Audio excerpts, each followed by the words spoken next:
हमें बसपा की बात कर, एक भी कोऑर्डिनेटर, एक भी जिला सचिव को बता दो कि बूथ अध्यक्ष का वो 4 बूथ अध्यक्षों के नाम बता दे। यहाँ नेता बनने के लिए जितने इंटरव्यू दे रहे हैं वो चापलूसी कर रहे हैं। खाली हम सोशल मीडिया पर पीएम बना सकते हैं, सोशल मीडिया पे अब सीएम बनाते हैं। क्यों नहीं सच को पहचानते हो? क्यों नहीं सच को जानना चाहते हो? क्यों बीएसपी को यहाँ दर्द होता है? जब एक सीट हारती है तो ऐसा लगता है कोई एक अंग हमारे शरीर का कट गया हो। जी फरसे ने पूरा वोट को सफाया कर दिया, फरसे ने।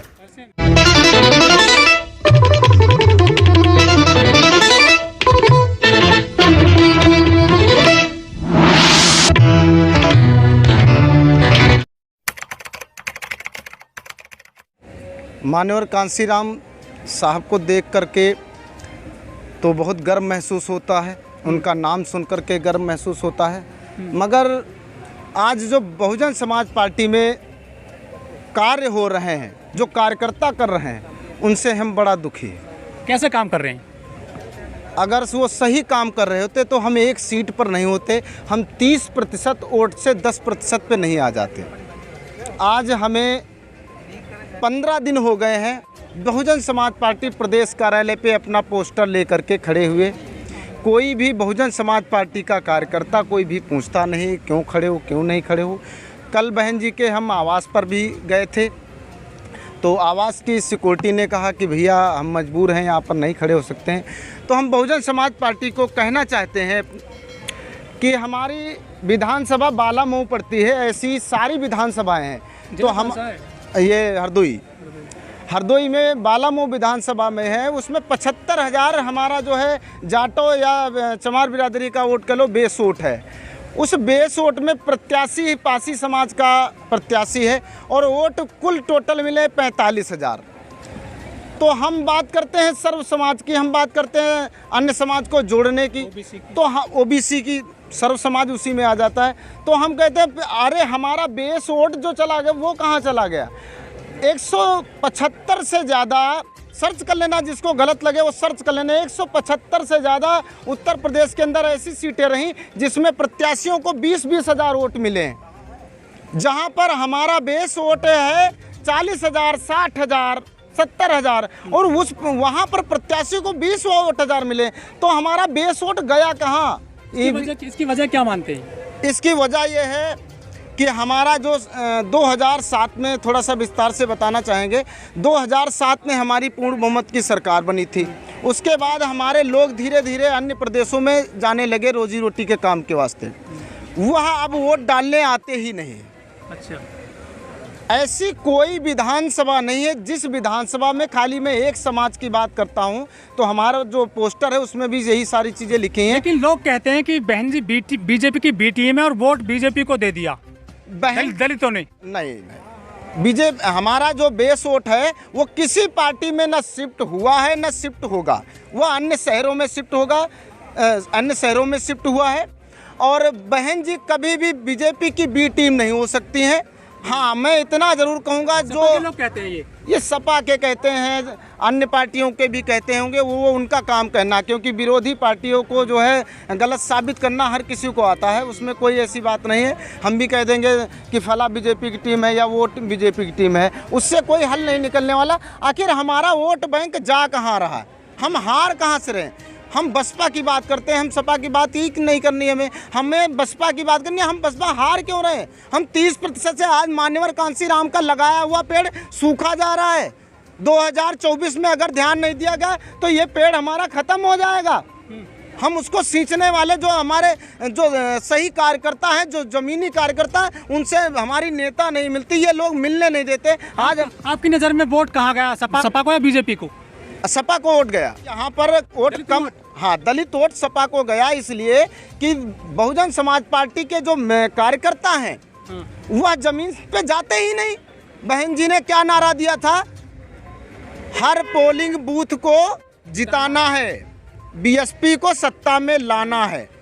एक भी कोऑर्डिनेटर, एक भी विधानसभा, एक भी जो है जिला अध्यक्ष, एक भी जिला सचिव को बता दो कि बूथ अध्यक्ष का वो 4 बूथ अध्यक्षों के नाम बता दे।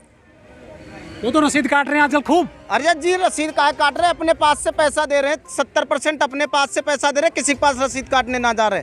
अच्छा, इस गरीबी में जो 300 की मजदूरी करके आ रहा है वो 200 रुपए की रसीद कटवा रहा है। 30% रसीद काटी जाती है जो अमीर लोग हैं, और 70% ये पद के लिए अपने पास से पैसा दे रहे हैं। तो सच में धांधली हो रही है। बिल्कुल, ये बहन जी का जो ये भी गेम है ये भी फ्लॉप जा रहा है, ये लोग फ्लॉप कर रहे हैं। जब 2022 में रिजल्ट आता उसके बाद में बहन जी ने कहा था कि मुस्लिमों ने हमें वोट नहीं दिया, दलितों के लिए तो उसने ऐसा नहीं बोला, दलित वोट भी खिसक गया सपा में, बीजेपी में। हाँ, इसमें बयान से मैं समर्थन नहीं करता हूँ बहन जी का, क्योंकि मुझे बहुजन समाज पार्टी से प्यार है, अपनी लीडर से प्यार है, मगर मैं गलत बात का साथ नहीं दे सकता है कि मुस्लिमों ने साथ नहीं दिया। अरे भाई, मुस्लिमों की तो हम बात कर लें, हमारा बेस वोट चमार ने साथ क्यों नहीं दिया?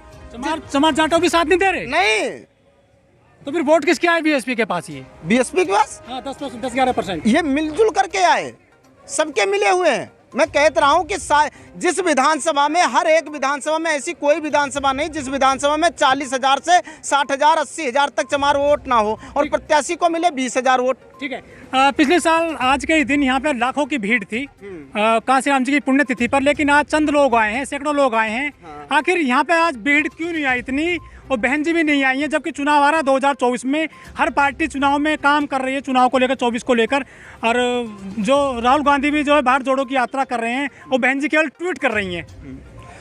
बहन जी केवल ट्वीट कर रहे हैं, हमारी जो पार्टी को नीचे पहुंचाने में वो यहाँ पर सारे लोग इतने समय मौजूद हुए हैं। इनकी कमी है, टोटल इनकी कमी मैं देता हूँ। हमारे लोगों का मनोबल गिरता जा रहा है।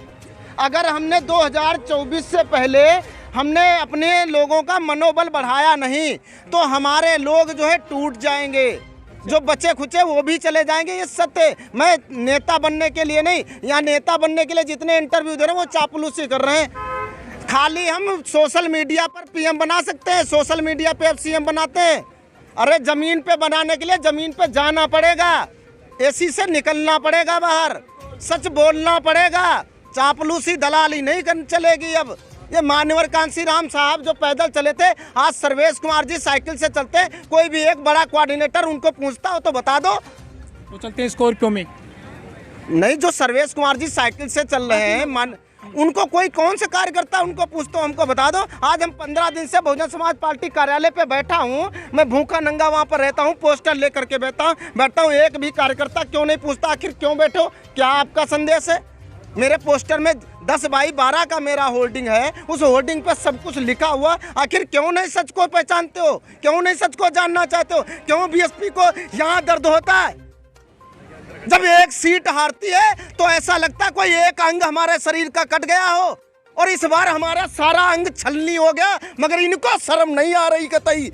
अभी भी इनके अंदर इतना घमंड, इतना एटीट्यूड भरा हुआ है, अभी भी ये सीधे मुंह बात नहीं करते। ये कार्यक्रम फ्लॉप हो गया, फ्लॉप। अगर यही मंच नीचे लगाते, लोगों को बैठने की व्यवस्था होती। अरे तुम्हारे मालने पर से हम तुम्हें नहीं देखने आए, तुम्हें हम देखना भी नहीं चाहते। हम अपने मान्यवर कांसीराम साहब की आए, जिन्होंने हमको जगाया था, हम उनके लिए आए, तुम्हें नहीं देखना चाहते। तुम जुड़ना ही नहीं चाहते हो लोगों से। पार्टी में पदाधिकारियों की तो बहुत अहमियत होती है। अरे अहमियत तभी तो हम बैठे हैं 15 दिन से मैं बहन जी से मिलने के लिए, कि मेरी सच्ची बात बहन जी तक पहुंचे। क्यों नहीं आखिर सच्ची बात मेरी बहन जी तक पहुंच रही कि हमारा 80,000 60,000 विधानसभा में जब चमार बिरादरी का वोट है और प्रत्याशी को 20,000 वोट मिला, तो 40,000 ईवीएम खा गई। तो ईवीएम पे काम करो। अन्य पार्टी में चले गए तो बेस वोट पर ध्यान दो।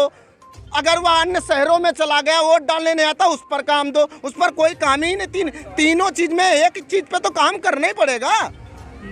जब बेस वोट तो संभल नहीं पा रहा और हम चले कि पीएम बना देंगे। अरे भाई, सोशल मीडिया पे बना दो। लेकिन सतीश मिश्रा साहब ने तो ब्राह्मण सम्मेलन किए थे ना जी। सतीश मिश्रा साहब ने ब्राह्मण सम्मेलन किया था जी। फरसे ने पूरा वोट को सफाया कर दिया।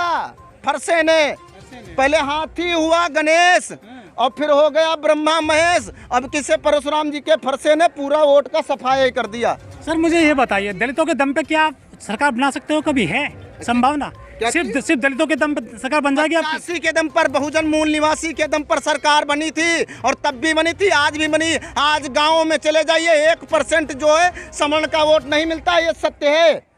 1% भी अगर वोट मिलता हो तो बता दो आप प्रत्याशी ने कितने खड़े कर दो। और मैं सबसे ज्यादा मंत्री बने थे 2007 से 12 तक। तो सबसे ज्यादा मलाई भी उन्होंने ही खाई है। चमार कौन सा अमीर हो गया, पासी कौन सा अमीर हो गया?